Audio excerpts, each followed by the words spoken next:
Dottoressa Mongiorgi, avete scoperto un'organizzazione che truffava in materia di patenti. Diciamo che più che truffa era una vera e propria associazione a delinquere che consentiva di far acquisire in maniera illecita a soggetti principalmente di nazionalità marocchina patenti italiane tramite conversione di patenti rilasciate in Marocco, alcune effettivamente rilasciate in Marocco, alcune invece fornite in maniera fraudolenta dalla organizzazione ai soggetti che le richiedevano. La normativa invece cosa prevede?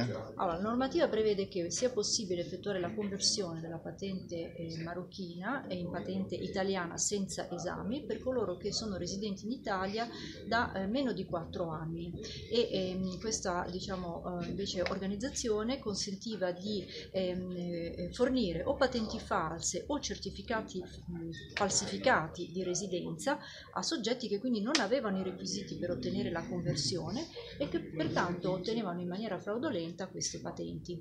Come era organizzata l'organizzazione? L'organizzazione faceva capo a tre fratelli di origine marocchina, di cui uno era poi il capo dell'organizzazione, quantomeno il referente principale, chiamato in gergo Federico, più un altro amico, sempre di origine marocchina. Questi quattro soggetti sono stati tratti in arresto ieri mattina dalla nostra squadra di polizia giudiziaria a seguito di provvedimento del magistrato e poi questi soggetti si avvalevano della collaborazione dell'ex titolare di una agenzia qui di Udine che preparava i fascicoli per la conversione portandoli poi in motorizzazione, fascicoli di cui c'era la ben chiara consapevolezza che vi erano all'interno delle documentazioni irregolari e false e quindi questi soggetti riuscivano ad ottenere in maniera illegale patenti italiane pur non avendo alcun presupposto per poterle ottenere. C'erano introiti?